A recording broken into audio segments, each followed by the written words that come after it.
Hola, y bienvenido una vez más a Crónicas de Sueño. El fuego sigue ardiendo. Las llamas danzan, y el sonido de la madera al consumirse.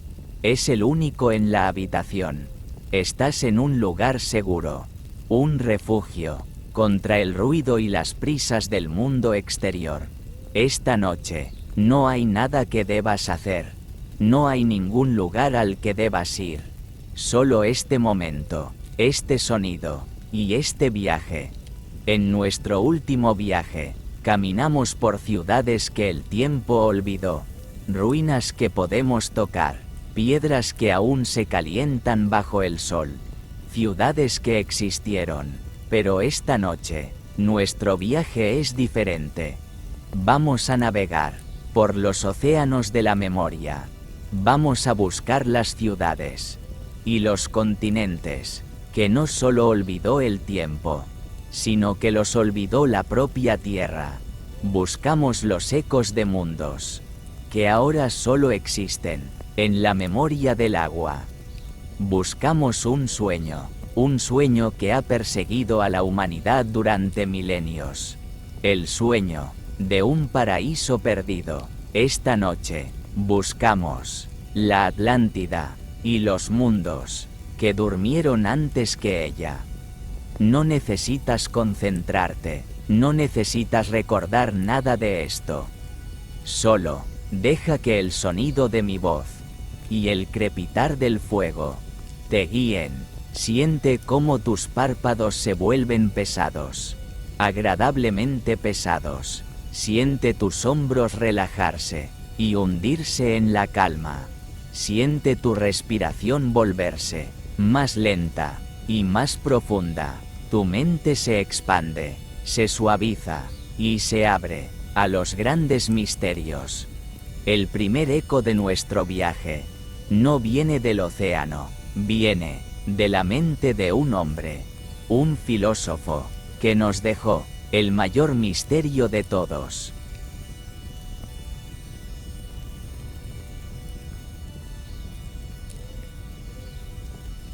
La historia de la Atlántida no comienza como un mito susurrado alrededor de una fogata.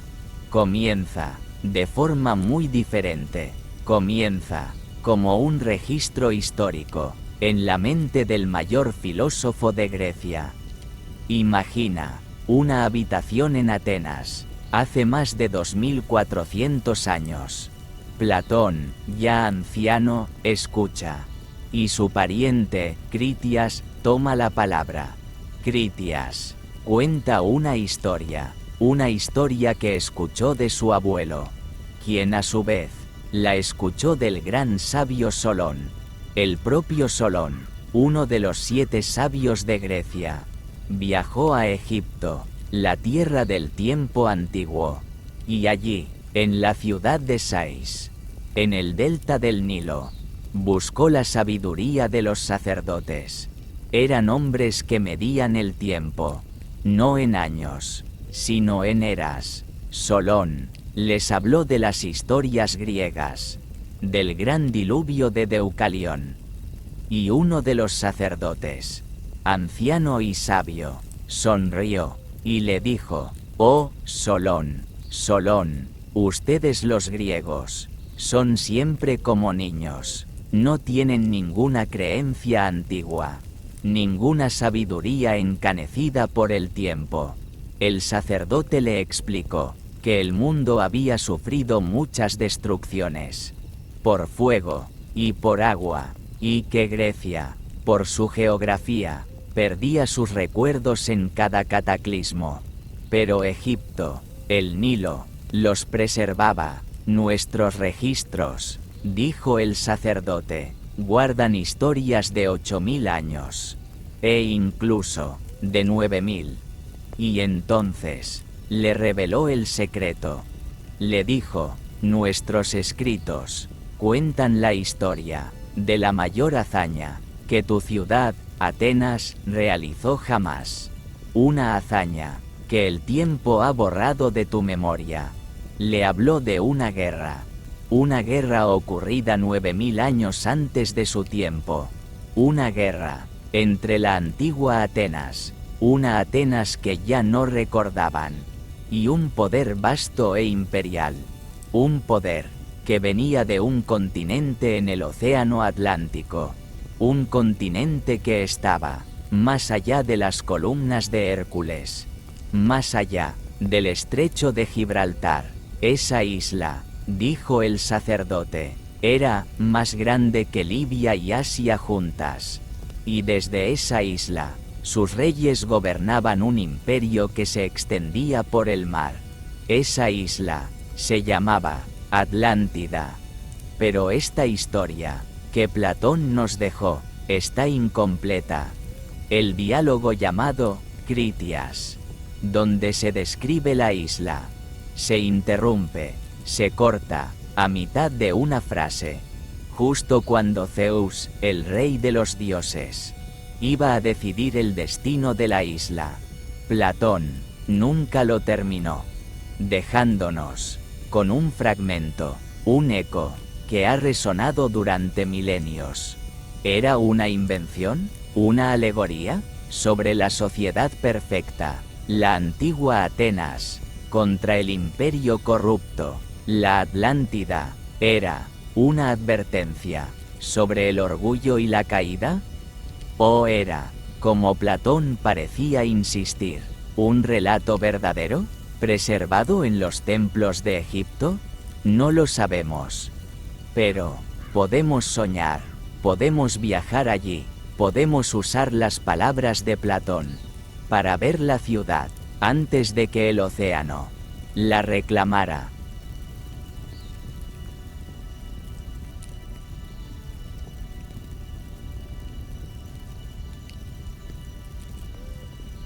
Dejemos el mundo conocido. Naveguemos en nuestra mente, más allá de las columnas de Hércules, hacia el vasto e inexplorado océano Atlántico, y allí, en medio de la niebla, vemos el continente, una tierra rica, fértil, llena de montañas y vastas llanuras, donde pastaban los elefantes. En el centro de la isla se alzaba una gran montaña, pero la capital, la metrópolis, era una maravilla de la ingeniería y del amor.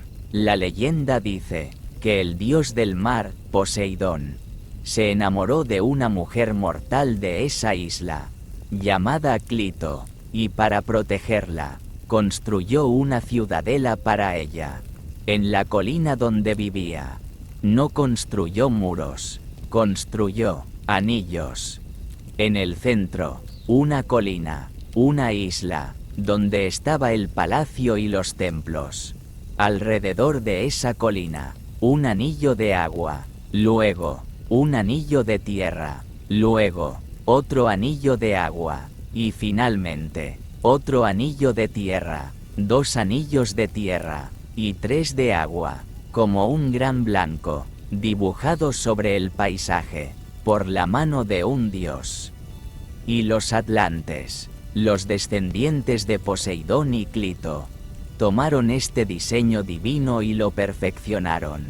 Construyeron puentes cubiertos, que conectaban los anillos de tierra, lo suficientemente anchos, para que pasara un carruaje, con grandes torres y puertas en cada extremo, y cavaron canales, un gran canal, de 50 estadios de largo, unos 9 kilómetros, que conectaba el mar con el anillo de agua exterior, y canales más pequeños, que cortaban los anillos de tierra, para que los barcos, los triremes, pudieran navegar desde el océano hasta el corazón mismo de la ciudad. Imagina el sonido, el agua moviéndose por los canales, los barcos cargados con mercancías de todo el imperio. Y las murallas. Platón describe las murallas. La muralla, que rodeaba el anillo de tierra exterior, estaba cubierta de bronce, brillando al sol, como un escudo gigante. La muralla del anillo intermedio, estaba cubierta de estaño, que brillaba como la plata. Bajo la luna, y la muralla, que rodeaba la Acrópolis central, la isla sagrada, brillaba, con un fuego rojo.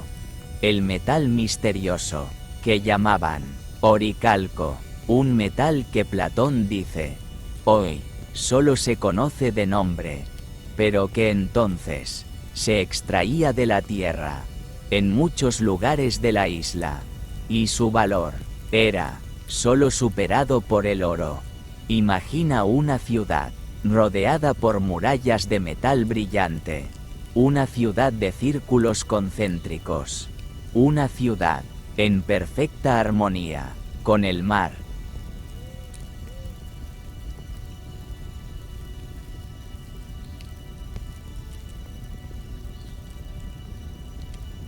Ahora, crucemos el último puente, entremos, en ese anillo central, la Acrópolis, la isla sagrada. Aquí, todo estaba protegido por la muralla de oricalco.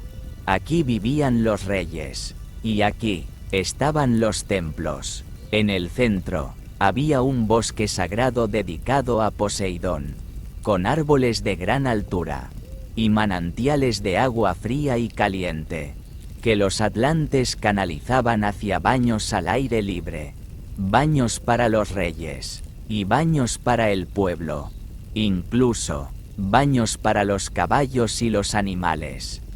Había gimnasios, y un hipódromo para carreras de caballos, que recorría todo el anillo de tierra, pero en el centro de la Acrópolis, estaba el gran templo, el templo, dedicado a Poseidón y Clito, un edificio inmenso, un estadio de largo, y medio de ancho, unos 185 metros, por 90, su exterior, estaba cubierto completamente de plata, menos, los pináculos del techo, que estaban cubiertos de oro.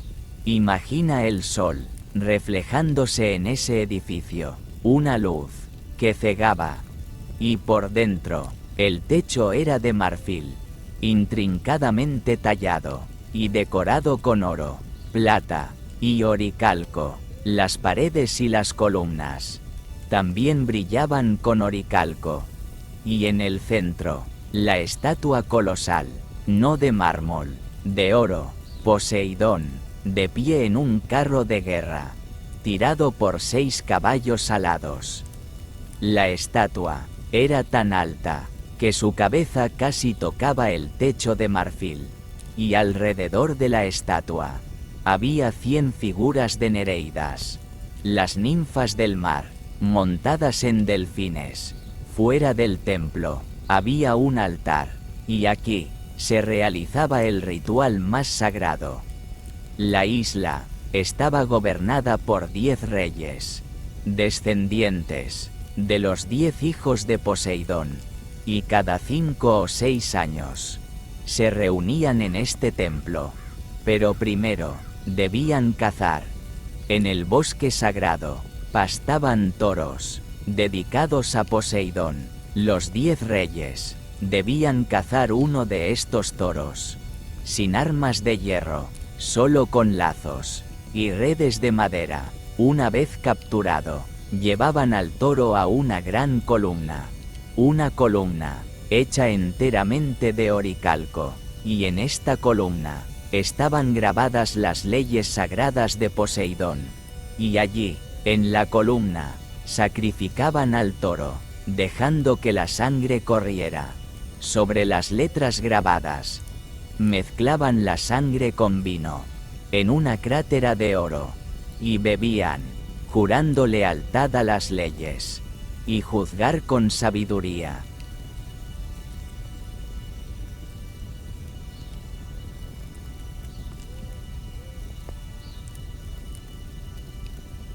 Durante muchas generaciones, los reyes de la Atlántida gobernaron con virtud.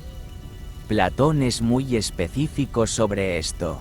Dice que, mientras la naturaleza divina permaneció en ellos, Obedecían las leyes, y amaban al Dios del que descendían. Veían que la riqueza, el oro, el poder, solo crecía cuando se basaba en la amistad y la virtud, y despreciaban sus vastas posesiones. Sabían que la búsqueda de riqueza destruía la bondad.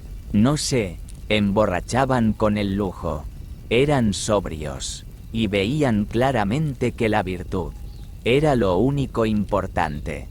Pero, lentamente, muy lentamente, como el goteo del agua sobre la piedra, algo cambió. La naturaleza divina que había en ellos comenzó a diluirse, se mezclaron una y otra vez con los mortales. Y la naturaleza humana, la parte codiciosa, la parte arrogante, comenzó a crecer, se llenaron de ambición injusta y de poder. Ya no podían soportar su propia riqueza. Se volvieron corruptos. Y aunque para el mundo exterior parecían más gloriosos que nunca, para aquellos que no podían ver la verdadera vida feliz, parecían más viles. Por dentro, estaban enfermos de orgullo. Y decidieron que su poder no era suficiente. Miraron más allá de su isla, y decidieron que debían conquistar el mundo.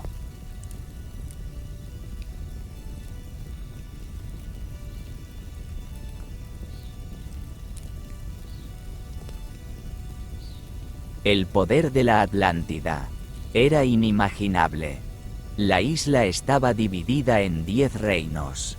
Cada rey controlaba su propio ejército. La llanura de la isla estaba dividida en 60.000 distritos militares.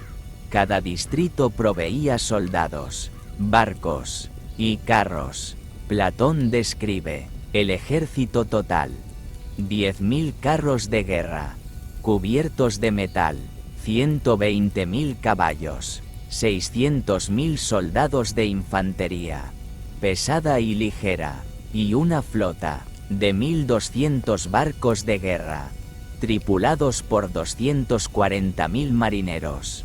Un poder que el mundo nunca había visto. Y con este poder, navegaron hacia el este, hacia el mundo conocido. Conquistaron las costas de Libia, hasta las fronteras de Egipto. Conquistaron las costas de Europa, hasta Etruria en Italia. Esclavizaron a los pueblos que encontraron. Su objetivo era conquistar todo el Mediterráneo. Y entonces se enfrentaron a la antigua Atenas. La Atenas de la que hablaban los sacerdotes egipcios. Una Atenas 9.000 años más antigua que la de Platón. Una ciudad de guerreros y filósofos que valoraban la libertad por encima de todo. Atenas lideró la resistencia, formó una alianza de pueblos griegos libres. Pero, a medida que la flota atlante avanzaba, el miedo se extendió. Uno por uno, los aliados de Atenas la abandonaron, desertaron, o fueron derrotados, y Atenas quedó sola, frente al imperio más grande del mundo. Y lucharon en una batalla desesperada por la libertad. Lucharon con un valor que impresionó a los sacerdotes de Egipto y griega. Contra todo pronóstico, vencieron, rompieron el asedio, derrotaron a la flota atlante y liberaron a los pueblos que habían sido conquistados. Fue la mayor victoria de la historia. Pero su victoria duró muy poco. Los dioses observaban. Y Zeus, el rey de los dioses, el que rige por la ley, vio la arrogancia y la corrupción de los atlantes. Vio que su naturaleza divina se había perdido para siempre, y convocó a los otros dioses a una reunión, y les dijo que debía imponerles un castigo, para que aprendieran la moderación. Y entonces El diálogo de Critias se corta. Platón nunca escribió el discurso de Zeus. Nunca escribió el final. Pero, en el diálogo anterior, en el Timeo, nos da una pista, una sola frase aterradora. Después de la guerra, ocurrieron violentos terremotos e inundaciones. Y en un solo día, y una noche de infortunio, toda la raza guerrera de Atenas fue tragada por la tierra. Y la isla de la Atlántida, de la misma manera, desapareció, hundiéndose en las profundidades del mar.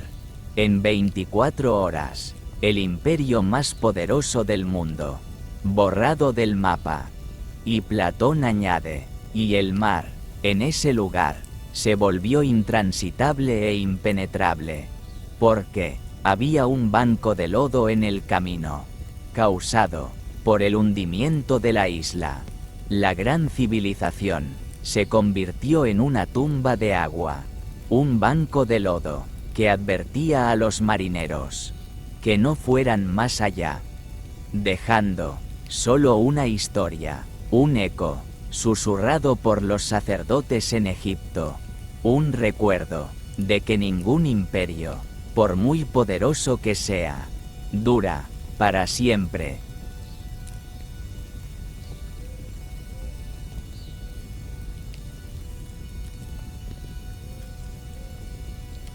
Durante 2000 años, la Atlántida fue solo eso, una historia, una fábula contada por filósofos, una advertencia moral. Pero algo cambió en el siglo XIX. El mundo se estaba expandiendo. Los arqueólogos descubrían Troya y Micenas, ciudades que también se creían mitos. Y la gente comenzó a preguntarse, ¿y si la Atlántida también fuera real? El hombre que encendió la mecha de la búsqueda moderna fue un congresista de Minnesota, llamado Ignatius Donnelly. En 1882, escribió un libro, Atlántida, el mundo antediluviano. Donnelly no era un científico, era un soñador, y propuso que la Atlántida fue real, que fue la cuna de todas las civilizaciones, que los egipcios, los mayas, los incas, eran solo colonias de este gran imperio madre, que los dioses de los griegos y los hindúes eran en realidad los reyes y reinas de la Atlántida. Su libro fue un éxito de ventas, y de repente, la Atlántida salió de la filosofía y entró en la imaginación popular. Y la búsqueda comenzó, una búsqueda que continúa hasta el día de hoy. ¿Dónde podría estar? La primera teoría, la más científica, nos lleva al mar Egeo, no al Atlántico, sino al Mediterráneo, a la isla de Santorini, que los antiguos llamaban Thera.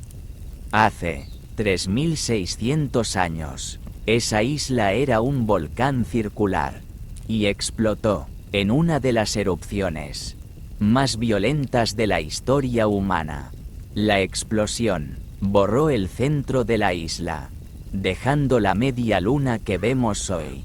Generó tsunamis que barrieron el Mediterráneo, y la ceniza cubrió la isla de Creta, destruyendo la civilización minoica, una civilización avanzada, pacífica, amante del mar, con palacios sin murallas y frescos de toros y delfines.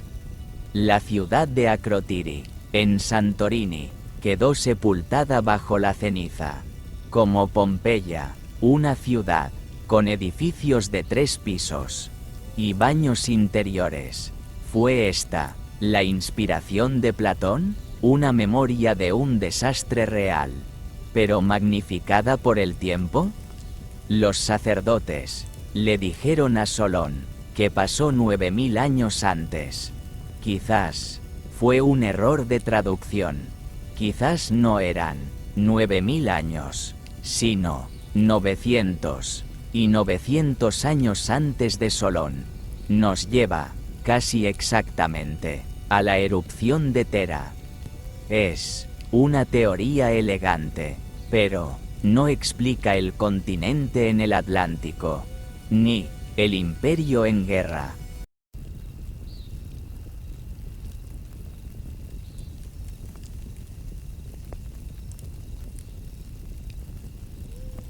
Así que otros miran al sur de España, cerca del estrecho de Gibraltar, justo donde dijo Platón, más allá de las columnas. Allí, en el Parque Nacional de Doñana, hay un vasto pantano, pero las imágenes de satélite muestran formas extrañas, bajo el lodo, estructuras rectangulares y formas circulares, anillos, como los que describió Platón. ¿Podría ser esta la capital de la antigua y rica civilización de Tartesos? Una civilización que comerciaba con metales y que desapareció misteriosamente, y era Tartesos el verdadero nombre de la Atlántida. Otros miran más lejos. En la década de 1960 se descubrió la carretera de Bimini, en las Bahamas, grandes bloques de piedra rectangulares, que forman un camino perfecto, bajo el agua. ¿Es un muelle de una ciudad atlante, o es solo una formación natural de roca de playa? Los geólogos dicen que es natural, pero los soñadores ven la mano del hombre, y esta idea fue impulsada por otro hombre, Edgar Cayce, el profeta durmiente, un místico americano, que entraba en trance. Y en sus trances, Cayce habló extensamente de la Atlántida.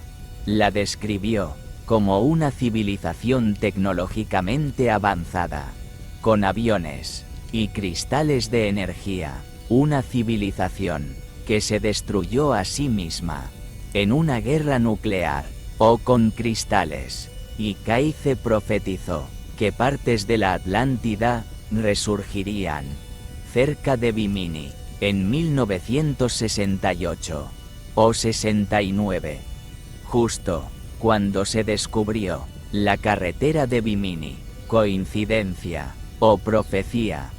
Y la teoría más reciente nos lleva a África, al desierto del Sahara, en Mauritania.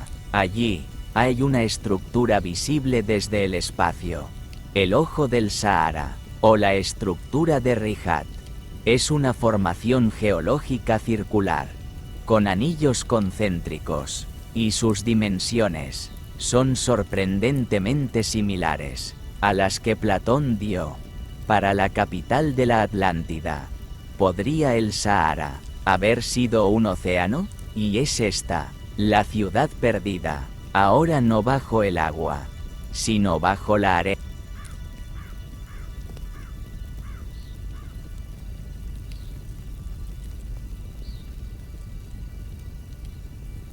Pero la Atlántida no es el único continente que hemos soñado. Viajemos ahora al otro lado del mundo, al vasto y cálido Océano Índico.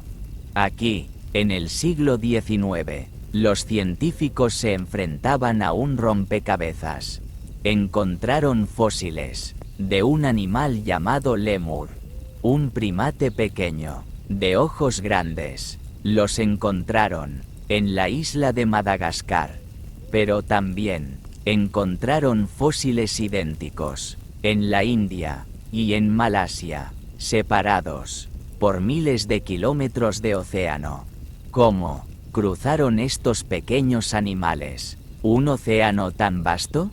Un zoólogo británico, llamado Philip Sclater, propuso una solución lógica para la época. Debió existir un puente de tierra, un continente, o una serie de islas, que conectaba África con Asia. y en 1864 publicó un artículo donde llamó a esta tierra perdida Lemuria. La idea tenía sentido científico en esa época, antes de que supiéramos sobre la deriva continental.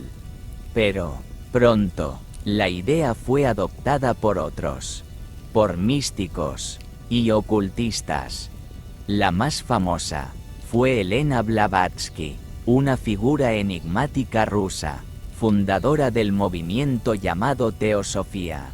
Ella no vio a Lemuria como un simple puente de tierra para animales. Ella vio un continente colosal que cubría gran parte del hemisferio sur, incluyendo Australia y Sudáfrica, y dijo que fue el hogar de la tercera raza raíz de la humanidad. Un concepto muy extraño. Blavatsky creía que la humanidad evoluciona en 7 razas o etapas. Nosotros seríamos la quinta, los atlantes fueron la cuarta, y los lemurianos la tercera. Describió a los lemurianos como seres gigantes, de 15 pies de altura, hermafroditas, y casi sin mente, seres etéreos, que no tenían un cuerpo físico sólido como el nuestro.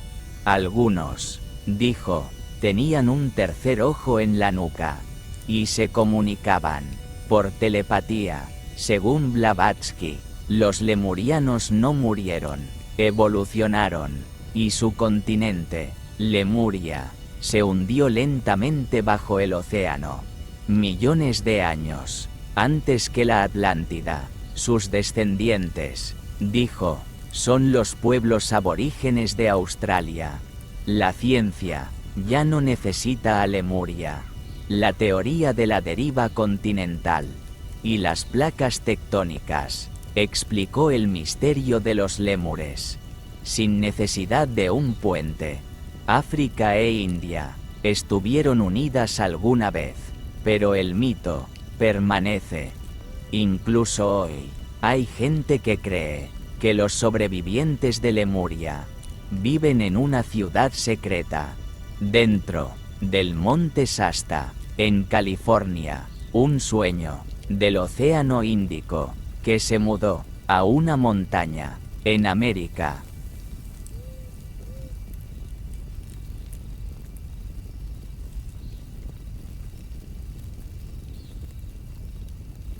Y si Lemuria duerme en el Índico, el océano más grande de todos, el Pacífico, guarda su propio secreto, un continente llamado Mu. La idea nos llega de un viajero y fotógrafo del siglo XIX, llamado Augustus Leplonion, un personaje excéntrico y controversial.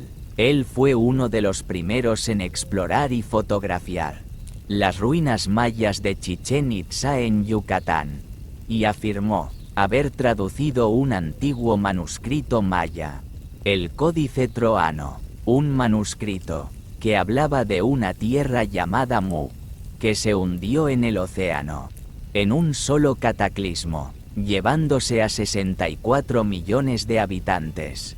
Dijo que los mayas y los egipcios eran en realidad refugiados de este continente hundido, y que una reina de Mu, llamada Mu, viajó a Egipto y se convirtió en la diosa Isis. Sus traducciones hoy son consideradas fantasía, pero la idea de Mu había nacido y fue popularizada por otro hombre, James Churchward, un coronel británico que sirvió en la India. Churchward contaba una historia asombrosa.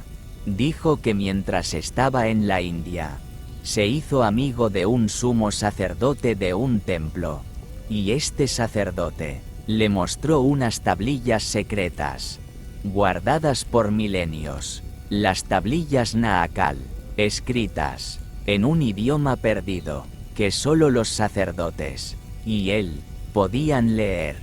Las tablillas Contaban la historia de Mu, un continente paraíso tropical, que existió en medio del Océano Pacífico. Más grande que América del Norte, era el Imperio del Sol, una civilización avanzada, de 60 millones de personas, gobernada por un rey sacerdote, llamado Ra-Mu. Era la cuna de la humanidad, una civilización de paz, ciencia y alta tecnología, que existió hace 50.000 años. Pero, al igual que la Atlántida, Mu fue destruida, no por la arrogancia, sino por la geología. Churchward describió cómo grandes bolsas de gas, bajo la corteza del continente, colapsaron, y en un cataclismo de terremotos y volcanes, Mu se fracturó, y se hundió, en un abismo de fuego y agua. Las islas de la Polinesia, Hawái, Tahití, Samoa, y la más misteriosa de todas, la isla de Pascua, son, según Churchward, los últimos y diminutos picos de las montañas de este vasto continente perdido. Hoy, sabemos que la geología del Pacífico, una cuenca oceánica y no continental, hace que la existencia de Mu sea imposible. Pero, la imagen de esas estatuas gigantes de la isla de Pascua, los Moai, mirando hacia el interior de su isla, como si dieran la espalda al océano, que se tragó su hogar, hace que el sueño de Mu sea muy difícil de olvidar.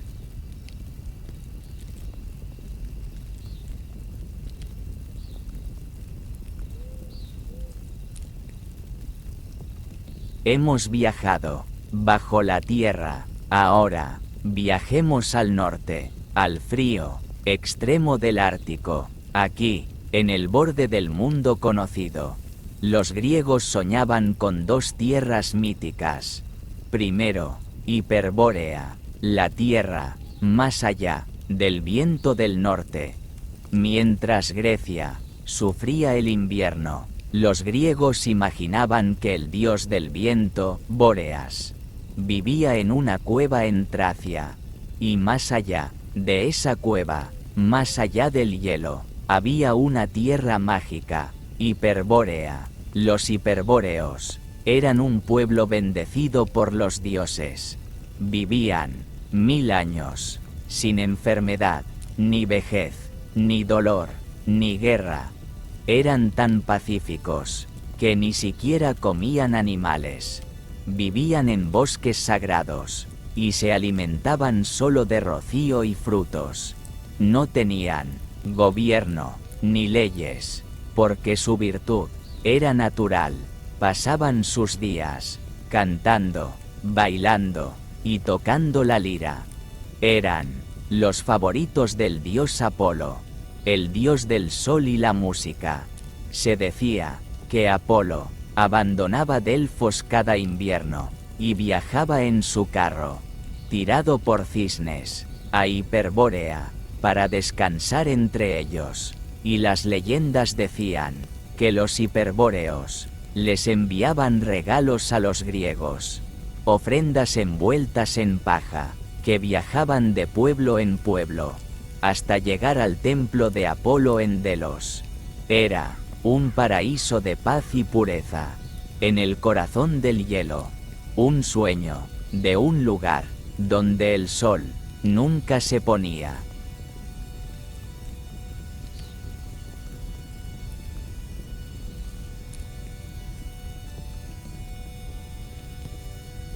La otra tierra del norte era Thule.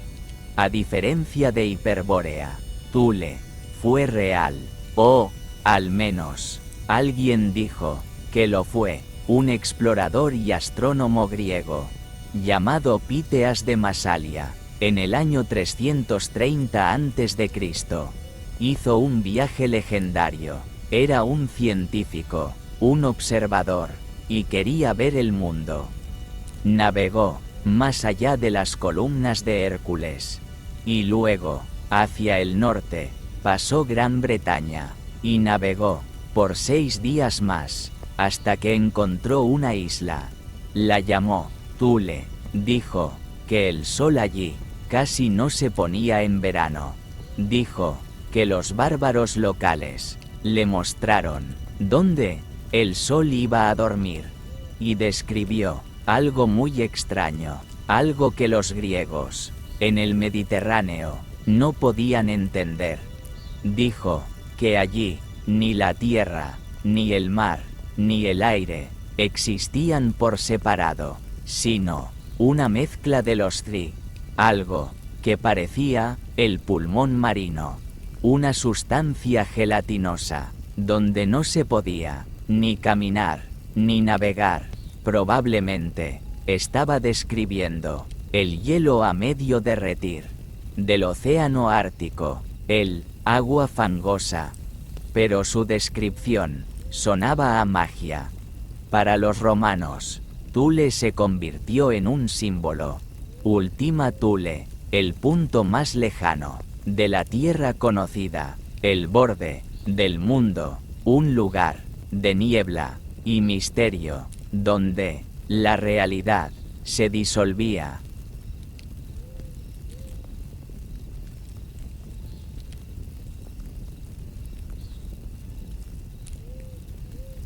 Durante siglos, Thule fue solo eso, el borde del mapa, un sueño frío y distante, pero el mito de Thule tomó un giro mucho más oscuro.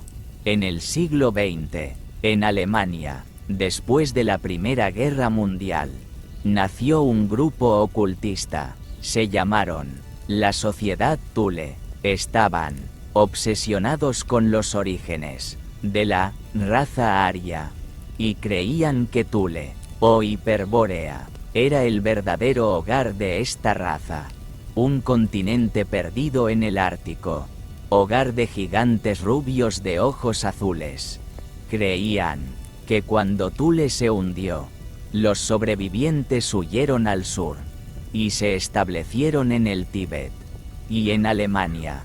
Este grupo mezcló el mito griego con la teosofía de Blavatsky, y con un nacionalismo venenoso. La Sociedad Thule fue uno de los grupos que patrocinó al partido nazi. Figuras clave del nazismo, como Rudolf Hess, fueron miembros. Creían en la tierra hueca, en Agartha, y enviaron expediciones al Tíbet, buscando a los maestros ascendidos de Shambhala. Los guardianes del poder de Thule buscaban un poder llamado Vril, una energía mística que supuestamente los atlantes y los hiperbóreos usaban.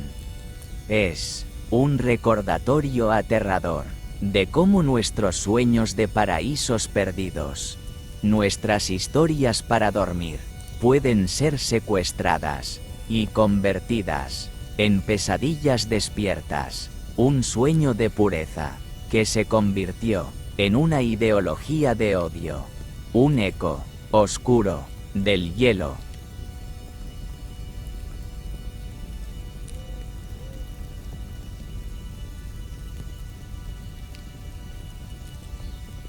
Dejamos los océanos, y ahora viajamos a un lugar aún más extraño, no bajo el agua, sino bajo la tierra. En las tradiciones tibetanas y budistas, existe la leyenda de Shambhala, un reino místico oculto, en algún lugar del Himalaya, o el desierto de Gobi.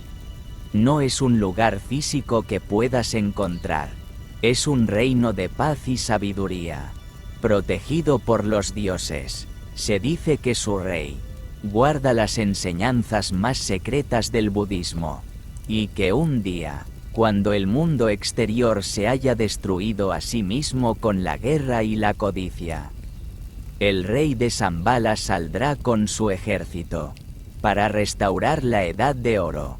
Es un paraíso espiritual. Pero, en el siglo XIX, esta idea se mezcló con otra, La idea de la tierra hueca.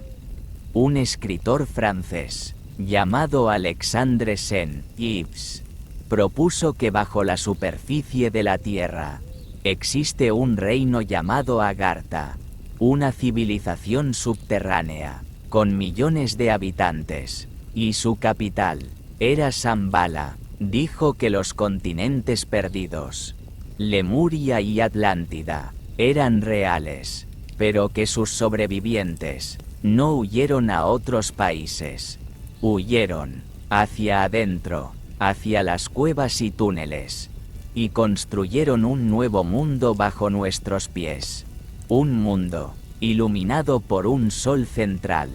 Esta idea de la tierra hueca se convirtió en una obsesión para muchos místicos. La idea de que, ahí abajo, existe una civilización más sabia y más antigua que nos observa. Un sueño, no de un continente perdido en el mar, sino de un mundo perdido bajo la roca. Un silencio profundo y subterráneo. Mis disculpas de nuevo. Gracias por mantener la calidad tan alta.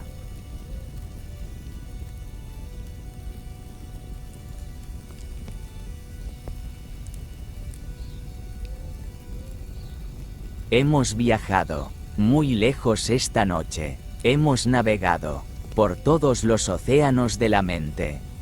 Buscamos la Atlántida en los textos de Platón y en el fondo del Atlántico. Vimos sus murallas de oricalco brillar, y las vimos hundirse en el cataclismo.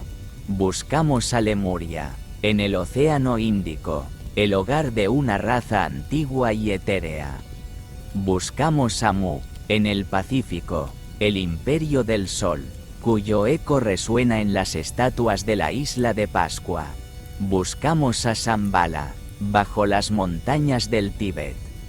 Y viajamos al norte, al hielo, a Hiperbórea, la tierra del sol eterno, y a Thule, el borde del mundo. Ninguna de estas tierras aparece en nuestros mapas modernos. La ciencia nos dice que los continentes no se hunden así.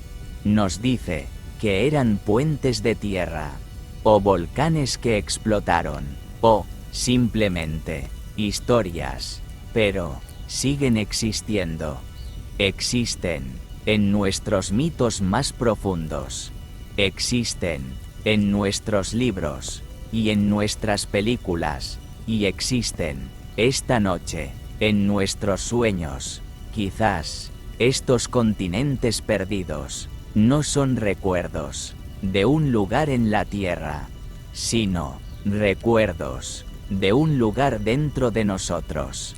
Un recuerdo de un estado de ser, un paraíso perdido, que todos sentimos que una vez tuvimos. Un lugar de paz, de sabiduría, o de poder, antes de que el orgullo y el tiempo lo corrompieran. O quizás son simplemente las mejores historias para dormir. Historias de mundos que ahora duermen en el silencio de las profundidades, bajo kilómetros de agua fría y oscura, y mientras ellos duermen en sus tumbas de océano, tú también puedes dormir. La crónica ha terminado por esta noche.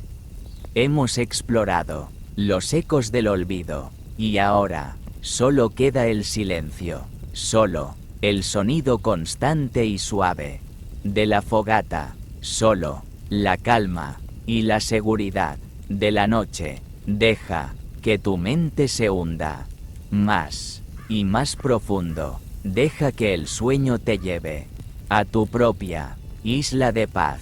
Buenas noches.